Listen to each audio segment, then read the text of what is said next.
Hello बच्चों। आज हम लोग करेंगे पार्ट 2। अम्मा अम्मा।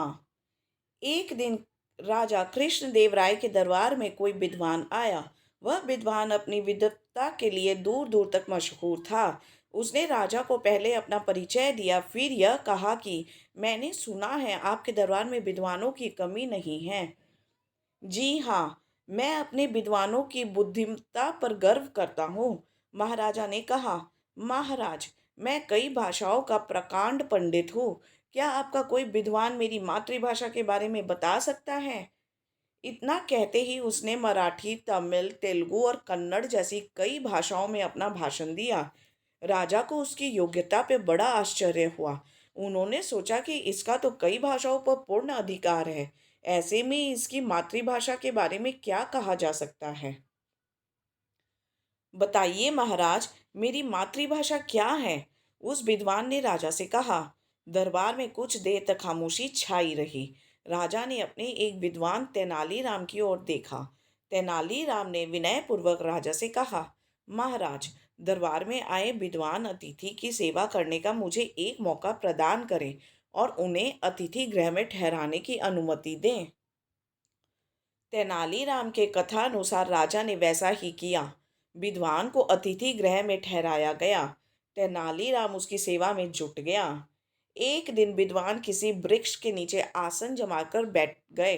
तेनालीराम उनका पैर स्पर्श करने आया और उसने उनके पैर में कांटा चुभो दिया। विद्वान छटपटाते बोला, अम्मा अम्मा। दर्द के बारे वह करहाने लगा। तेनालीराम ने उसके उपचार के लिए वैद्य जी को बुलाया। वैद्य जी ने उसे दवा दी। जब दरबार लगा तो विद्वान को वहां उपस्थित होना पड़ा।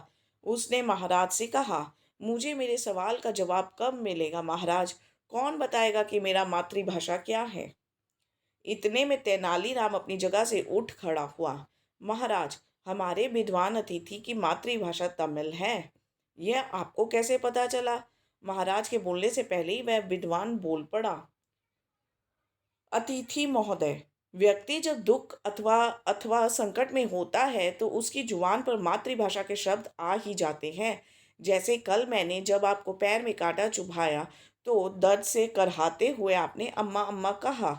इसी से मैंने अनुमान लगा लिया कि आपकी मातृभाषा तमिल है, तेनालीराम ने कहा। लेकिन आपने मेरे पैर में कांटा क्यों चुभाया था?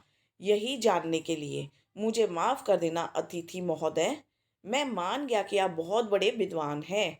इतना कहने के बाद अतिथि ने राजा से कहा, महाराज, तेनालीराम ने मेरे प्रश्न का सही जवाब दिया है। मैं उनके जवाब से संतुष्ट हूँ। यह सुनते ही महाराज की खुशी का कोई ठिकाना नहीं रहा। उन्होंने पुरस्कार स्वरूप तेनालीराम को अपने गले का हार भेंट किया। दरबार में उपस्थित सभी लोग तेनालीराम के बुद्धि चातुर्य की प्रशंसा करने लगे। अब हम करेंगे अभ्यास। शब्दार्थ: विद्वता, लियाकत, पांडित्य, प्रकांड, उत्तम, श्रेष्ठ। मातृभाषा, अपने घर में बोली जाने वाली भाषा। करहाना, आहें भरना। पंडित, विद्वान। गृह, घर। उपचार, इलाज। पुरस्कार, इनाम। उपस्थित, हाजिर। चातुर्य, चतुराई। अब हम करेंगे इस पाठ के प्रश्न उत्तर। प्रश्न क, राजा कृष्णदेव के दरबार में कौन आया? उत्तर, राजा कृष्णदेव के दरबार में एक विद्वान आया। प्रश्न ख, विद्वान अपनी किस बात के लिए मशहूर था? उत्तर, विद्वान अपनी विद्वता के लिए मशहूर था। विद्वान ने राजा से क्या प्रश्न किया? प्रश्न उत्तर 3, विद्वान ने राजा से प्रश्न किया, बताइए मेरी मातृभाषा क्या है? प्रश्न 4, तेनालीराम ने विद्वान के पैर में कांटा क्यों चुभाया? उत्तर, तेनालीराम ने विद्वान के पैर में कांटा इसलिए चुभाया क्योंकि संकट के समय जुबान पर मातृभाषा आ ही जाती है। प्रश्न 5, तेनालीराम ने कैसे पता लगाया कि विद्वान की मातृभाषा तमिल है? उत्तर, जब तेनालीराम ने विद्वान के पैर में कांटा चुभाया तो वह अम्मा अम्मा कह कर करहाने लगा और इसी से तेनालीराम ने अनुमान लगाया कि विद्वान की मातृभाषा तमिल है। प्रश्न 6, तेनालीराम को राजा से क्या इनाम मिला? तेनालीराम को राजा से उनके गले का हार इनाम में मिला। अब हम करेंगे विपरीत अर्थ वाले शब्द चुनकर लिखो। अनुमान, यकीन। खामोशी, शोर। संतुष्ट, असंतुष्ट। सवाल, जवाब। प्रशंसा, निंदा। उपस्थित, अनुपस्थित। पंडित, मूर्ख। पुरस्कार, दंड। यह वाक्य किसने किससे कहे? मैंने सुना है आपके दरबार में विद्वानों की कमी नहीं है। बच्चों, ये वाक्य किसने कहा है?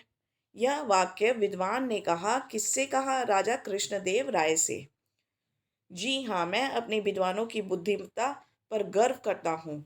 यह वाक्य राजा कृष्णदेव राय ने उस विद्वान को कहा।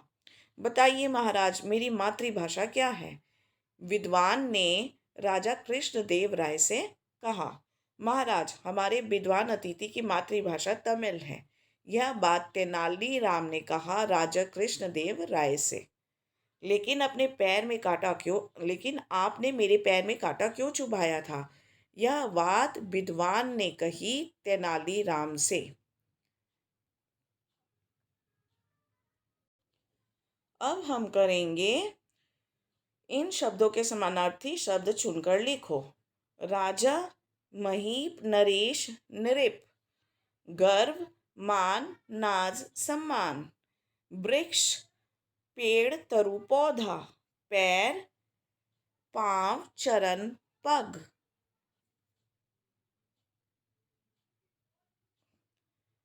पुरस्कार, इनाम, पारितोषिक, उत्कर्ष। दुख, कष्ट, वेदना, पीड़ा। अतिथि, मेहमान, अभ्यागत, आगंतुक।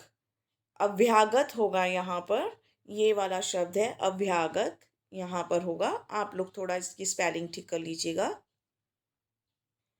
अब हम आगे बढ़ते हुए करते हैं, इन वाक्यों में से ऐसे शब्द को रेखांकित करो जो संज्ञा शब्द हो। संज्ञा शब्द होते हैं नाउन, जो किसी व्यक्ति, वस्तु, किसी स्थान या जानवर के नाम को संज्ञा कहते हैं। तेनालीराम उनकी सेवा में जुट गया। यहाँ पर तेनालीराम, जो कि एक व्यक्ति का नाम है, इसे हम संज्ञा के रूप में रेखांकित करेंगे। आपने मेरे पैर में कांटा क्यों चुभाया? यहाँ पे पैर और कांटा संज्ञा शब्द है, क्योंकि ये शरीर का अंग है और ये कोई वस्तु है। उसने मराठी, तमिल, तेलुगु, कन्नड़ और कन्नड़ भाषाओं में अपना भाषण दिया। मराठी, तमिल, तेलुगु, कन्नड़ भाषाओं और भाषण।